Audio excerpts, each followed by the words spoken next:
Okay, good afternoon, everyone. And before I begin speaking, I want to also introduce some other people that are here with me, and hope I'm pronouncing the names right because I've seen handwritten part of it.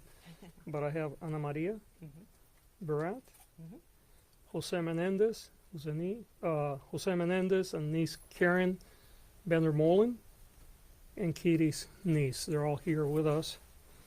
Also with us here is Brock Lunsford. He's the Assistant Head Deputy for the Post-Litigation Conviction Unit, and Nancy Cervier, who is the Deputy District Attorney in charge of the Resentencing Unit.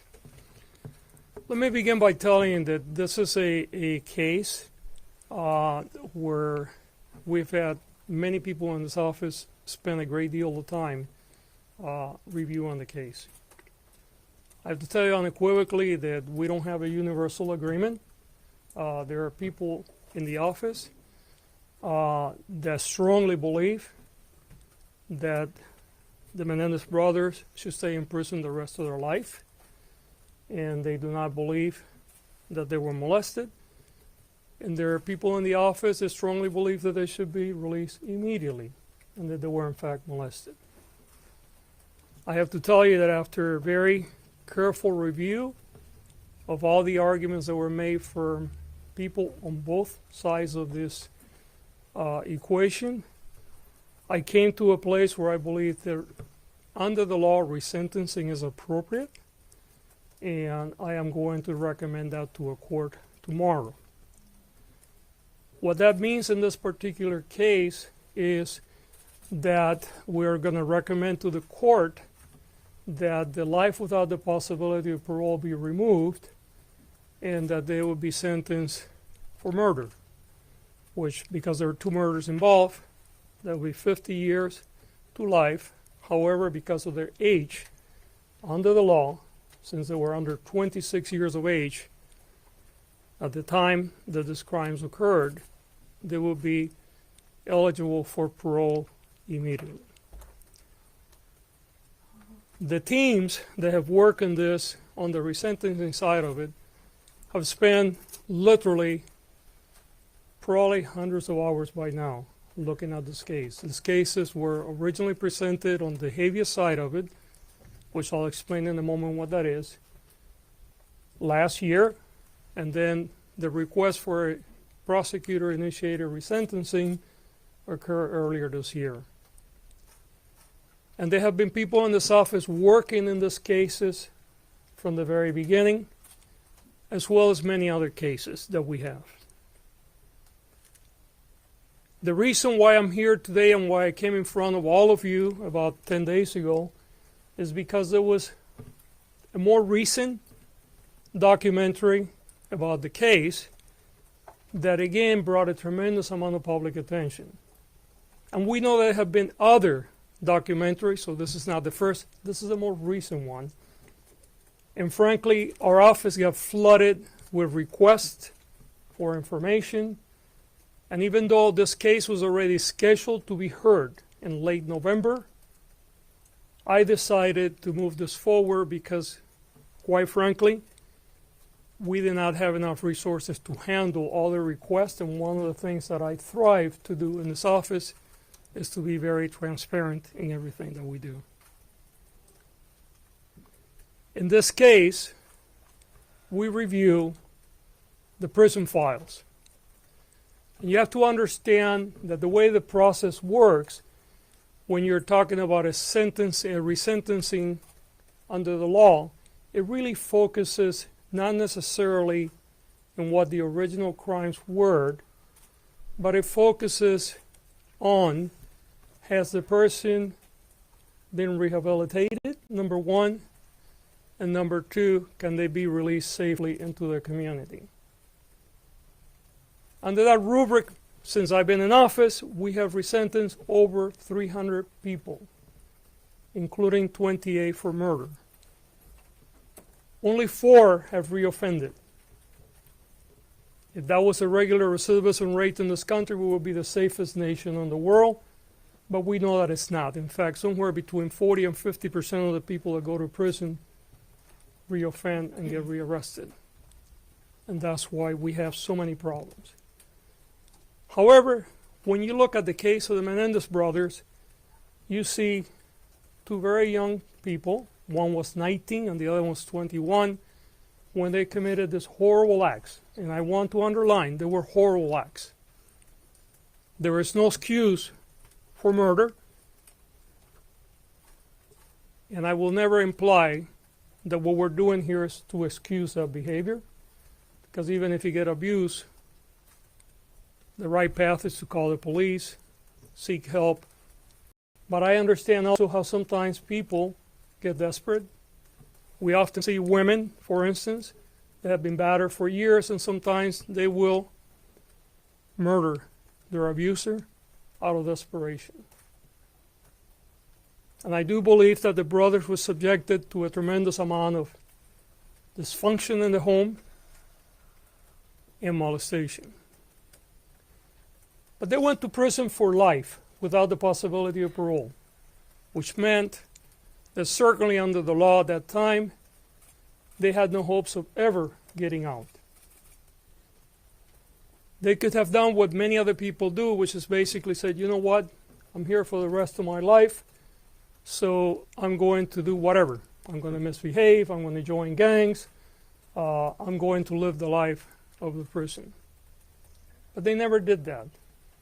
To the contrary, even though they didn't think that they would ever be let free, they engaged in a different journey. A journey of redemption and a journey of rehabilitation. And often the people that begin their journey of rehabilitation and redemption in prison is often very internal. And what they do, and one of our lawyers pointed out this today, is usually the path is people try to further their education, do things for self-improvement, which the brothers have done, by the way. But it's more unique or less usual, I guess, when people not only do that, but they also begin to engage in ways to make life for others better. And in this case, the brothers have been doing so for a very long time. Creating groups to deal with how to address untreated trauma. Creating groups to deal with other inmates that have physical disabilities and may be treated differently. Even in one case, Lyle negotiating for other inmates as to the conditions that they live under during prison. And all this was done by two young people, now they're not as young, that had no hopes of ever getting out of prison. They have been in prison for nearly 35 years. I believe that they have paid their debt to society, and the system provides a vehicle for their case to be reviewed by a parole board, and if the parole concurs with my assessment, and it will be their decision, they will be released accordingly. I must underline, however, this case will be filed in court tomorrow. The final decision will be made by the judge. Court has to agree with my conclusion that they deserve to be resentenced.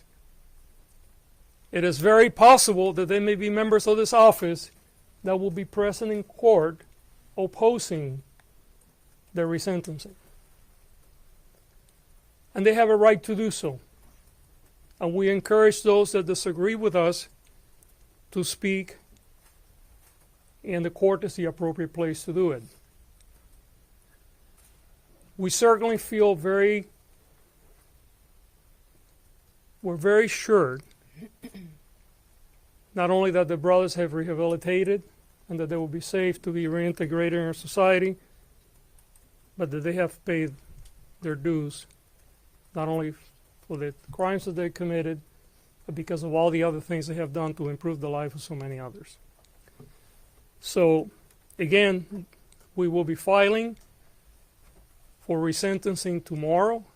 We're seeking that they would be sentenced to life with the possibility of parole, as opposed to life without the possibility of parole, which is they currently have. That means that they would have 50 years to life because there were 2 murders. But because of the age upon which they were convicted, under 26, under current law, that means they're eligible for youthful parole. I think there is also important to have some introspection today, because I think that often, for cultural reasons, we don't believe victims of sexual assault, whether they're women or whether they're men. We saw in our first trial, which, by the way, they were tried twice. The first trial hung, meaning the jury could not come to a conclusion, and in fact about half of the jury wanted to convict them of manslaughter, which, if that were have been the case, they would have been off prison a long time ago. And then there was a second trial, and then they were convicted of murder with special circumstances, which led to the life without the possibility of parole. But it's salient to understand that our own implicit and sometimes explicit bias around sexual abuse and sexual assaults often leads us to severe injustices in our community. And I want to speak to those that are victims of sexual assault now, whether you're a man or a woman. Know that we're here for you. If you're a victim of sexual assault in this community, and by that we're talking about LA County, not just LA City, you can come for help. Whether you're prepared to prosecute or not, we will be here for you. We have services for you. And if you're prepared to move forward with the prosecution, we will evaluate it as we do any other case. And if we believe that the evidence is there to present a credible case in front of a jury that can be proven beyond a reasonable doubt, we will proceed accordingly. You do not have to suffer alone. You don't have to keep it to yourself. And help is here unconditionally. I'm going to say a few words in Spanish because I know there's tremendous amount of interest from the Spanish media, and I know that there are going to be other speakers today, and then we're going to open it up for questions. Primero que nada, quiero dar las gracias a todos por estar aquí hoy. Estamos hablando del caso de los hermanos Menendez. Este fue un caso donde 2 hermanos, uno de 19 y uno de 21 años, asesinaron a sus padres más de 3 décadas atrás. Los muchachos fueron condenados por asesinato y llevan en la prisión alrededor de 35 años. Este fue un caso que tuvo mucha atención pública cuando sucedió y indudablemente tiene mucha atención pública hoy cuando vemos esta habitación como está llena. La razón por la que nosotros estamos buscando que la Corte reevalúe la sentencia original es la siguiente. Bajo la ley de California, cuando una persona es acusada de un crimen, ese crimen puede ser reevaluado si la persona lleva muchos años en la cárcel o la prisión y enseña que se ha rehabilitado y que puede ser reintegrado en la comunidad sin causar peligro para el resto de nosotros. En el caso de los hermanos Menendez, nosotros hemos revisado el caso y creemos, número 1, que se han rehabilitado y número 2, que pueden ser reintegrados en la comunidad sin causar peligro para el resto de nosotros. Es importante notar que este es un caso de 2 muchachos que tenían 19 y 21 años, que probablemente fueron no solamente acosados por su familia, pero posiblemente también fueron molestados sexualmente. Aunque no hay excusa ninguna para los crímenes que ellos cometieron, reconocemos también que habían ciertas condiciones que pueden haber creado esta situación. Desde que están en la prisión, ellos han demostrado con sus acciones y sus palabras que iban a hacer todo lo que era posible para rehabilitarse. No solamente ellos hicieron cosas para mejorar su vida personalmente, pero también tomaron parte en muchos programas y crearon programas para ayudar a otros prisioneros. Hicieron todo esto durante un tiempo donde ellos no creían que iban a salir de la cárcel por el resto de su vida, porque su sentencia era de vida sin la posibilidad de salir de la cárcel. Lo que estamos haciendo hoy bajo la ley de California, vamos a hacer una petición a la Corte a que reevalúe esa sentencia y que lo vuelva a sentenciar por asesinato, pero con la posibilidad de salir con libertad condicional. En el caso de ellos, porque son 2 asesinatos, serían 50 años o por vida, pero con la posibilidad de ser prohibido la oportunidad de salir con condiciones. Bajo la ley, cuando el crimen se cometió y la persona tenía menos de 26 años cuando lo cometió, esa persona puede ser evaluada inmediatamente para que su sentencia sea revisada y que se le pueda dar otra sentencia. Bajo las condiciones de cómo ellos se han portado en la prisión y la evidencia de que están rehabilitados y de que pueden ser reintegrados en nuestra comunidad, es muy posible que ellos sean permitidos salir a la calle de nuevo, pero esa decisión estará con el sistema de prisiones y no con nuestra oficina. Legalmente, lo que nosotros vamos a hacer mañana es presentar una petición a la Corte. La Corte es la que toma la última decisión y la Corte puede acordar con nosotros o no, pero creemos que bajo la ley la petición que estamos haciendo está bien fundada y creo que esta petición espero que sea permitida. Ahora voy a pasar para que otras personas hablen y después podemos tomar sus preguntas. Ana María, you're going to talk next? Okay. Good afternoon. My name is Ana Maria Baralt, and I'm the niece of Jose Menendez. Eric and Menendez are my cousins. I would also like to acknowledge the other family members here, some standing, some seated. Joan Vandermolen is here, Kitty's sister, as well as Diane Vandermolen Hernandez, Kitty's niece. Thank you for joining me, everyone. Today is a day filled with hope for our family. We are here because District Attorney Gascon has taken a brave and necessary step forward by recommending a resentencing for Lyle and Eric. The DA's decision reflects the truth that is hidden for so long, and I am grateful for his leadership in making this choice. We stand united in our hope and gratitude. Together we can make sure that Eric and Lyle receive the justice they deserve and finally come home. Thank you to District Attorney George Gascon for his courage and leadership. This step gives us all hope that the truth will finally be heard and that Lyle and Eric can begin to heal from the trauma of their past. Thank you so much for your time. Thank you, Ana Maria. Yeah. I believe Jose Menendez is going to say a few words. This is the niece of Kitty Oh, you didn't Menendez, say, I'm sorry. Joan Vandermolen. Yeah. Hi, thank you for coming.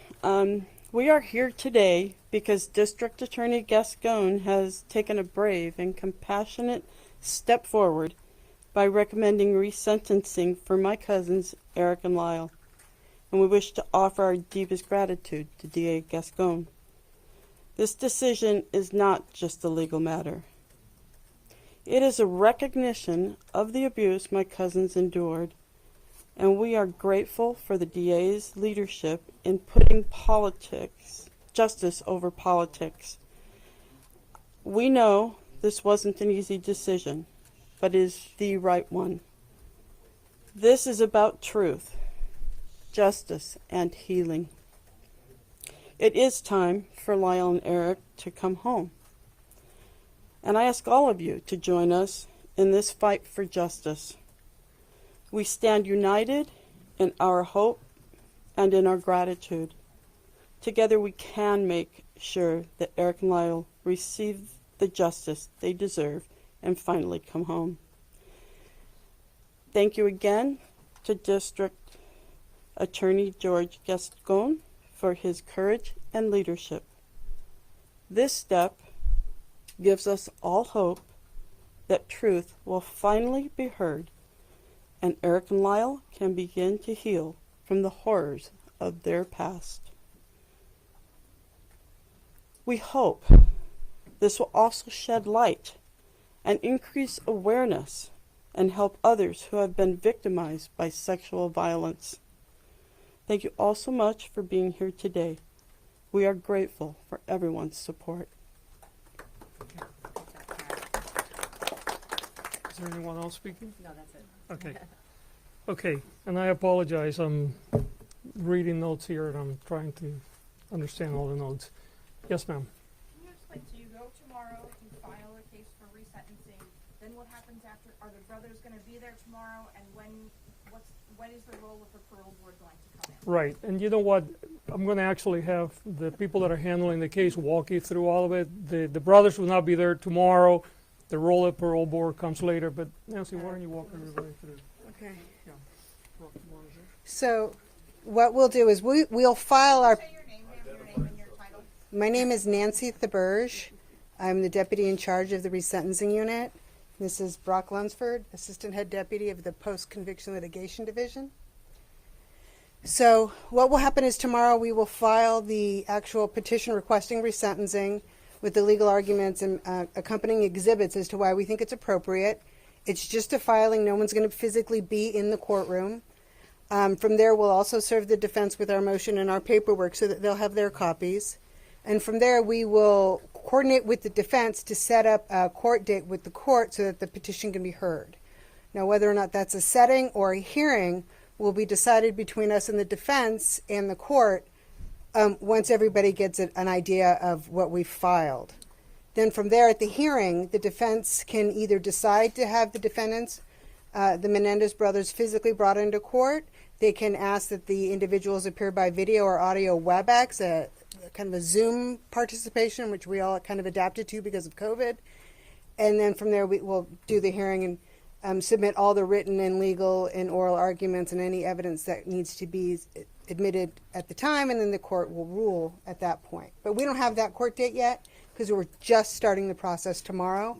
But it's our intention to have that go forward before the habeas, because if the judge grants it, that may impact the defense's decision to proceed on the habeas. So we're gonna try it just as a matter of economy of time to stack it one before the other. Now, have the brothers found out about this in real time, or were they told about this beforehand, or what was their reaction? If they were? No, this No, was this is actually the family was only invited to come. They were not aware what the final decision was until a few minutes ago. The brothers may be actually seeing you guys on TV or social media, but no one knew other than a very small number of people in this office. And by the way, I should tell you that actually the final decision was just made about an hour ago. Right, then it goes back to the prison system, and then the parole system takes over that. That's correct. Would there be a parole or probationary period? Would they have to live in a halfway house, or simply be released if they're allowed to be released? You know, those are really completely entirely up to the parole board. Please, we'll try. What was the factor that made the final decision? You said the final decision was just made. Was it the letter? Was it the Menudo confession? What was it that put you over the top to make? No, what it was is I was evaluating the arguments that were being made within my office, both pro and against the release. DA, can I ask you? Hold on, I had it. Calls from Yeah. people that I'm, you know, you have made resentencing a cornerstone of your tenure as district attorney here in Los Angeles. There are some people who have accused you of using this very, very highly publicized, clearly case to use it for politics, given how close we are to the election. What's your response to people who have been making that claim? There's nothing political about this. We have resentenced over 300 people, including 28 for murder, and we will continue to resentence people in the future. And that's all I can tell you. But DA, question, what, Yes, how sir. is your bid for Excuse me, re-election please. impacting You're your decision? interrupting. Everyone's interrupted. I'm just No. wondering how your bid for re-election. Yes, please. Yes. Could the brothers be home by Thanksgiving? I don't know the answer to that. Why did you decide not to go with the reduced voluntary manslaughter? That was part of the process that I was still going through up until a couple hours ago. I don't believe that a manslaughter would have been the appropriate charge given the premeditation that was involved in the murders. I believe that these were clearly murders that were premeditated. Now, the motivation, that's where, differences of opinion come up, but I don't think it would be appropriate to go all the way down to manslaughter. DA, Yes, has ma'am. your bid for re-election impacted Would you your please decision? stop? I am not going to talk about re-election, okay? Okay. So If you want to talk to re-election, go outside, we'll But talk has later. your bid- Please. Relax. It's a fair question. No, it's not. It is a I'm sorry, you're interrupting, sir. Be respectful. Please. ¿Qué va a pasar mañana después de que presenten en la corte un documento? Pues depende, como estaba explicando la abogada, la encargada de esta unidad, la Corte probablemente va a señalar otro día donde los dos, la defensa y nosotros podemos ir y habrá una evaluación de la evidencia, si hay alguien que se opone a esta moción que estamos, proceso que estamos iniciando, también la Corte va a poder oír todo eso y la Corte toma la decisión final. Did your Yes, office ma'am. announce the press conference before you made your decision? Yes, because we're going to make a decision one way or the other. It's just a question what the decision was going to be. Just giving Yes. you a timeline to If work you with. are no longer in office, what happens to this case? Could a potential successor undo what you're about to file? I don't think so. Once it's filed, it's filed. It's up to the court to take it from there.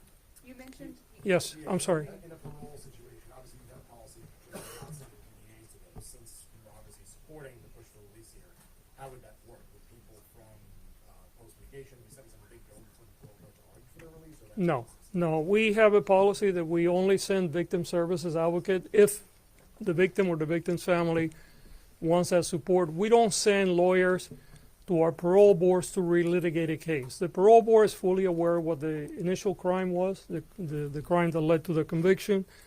Their work is primarily to evaluate whether they're rehabilitated and safe to be released, and that will be the way here. Can you break down the timeline for us? Can we expect a hearing by the end of the year? We might see Nancy, something on the we books. don't. I'm hoping to get it on calendar, depending on the defense preparedness. I'd like to see it go to hearing probably within the next 30 to 45 days at the most. There's not much to argue because we're kind of a collective. Okay, there's one more question, please, but related to the case, not to elections. If you want to talk about elections, we'll do that. Related to the case. Yes, sir. What would you like to say right now to Eric and Lyle Menendez? What we like to say to them, and it's we, because it's not I made the final decision, obviously, but we have a whole team that worked on it. We have a family here that wants to be reunited, is that we appreciate what they did while they were in prison. While I disapprove of the way they handle their abuse, we hope that they not only have learned, which appears that they have, but that if they get reintegrated into our community, that they continue to do public good. Thank you so much, everyone.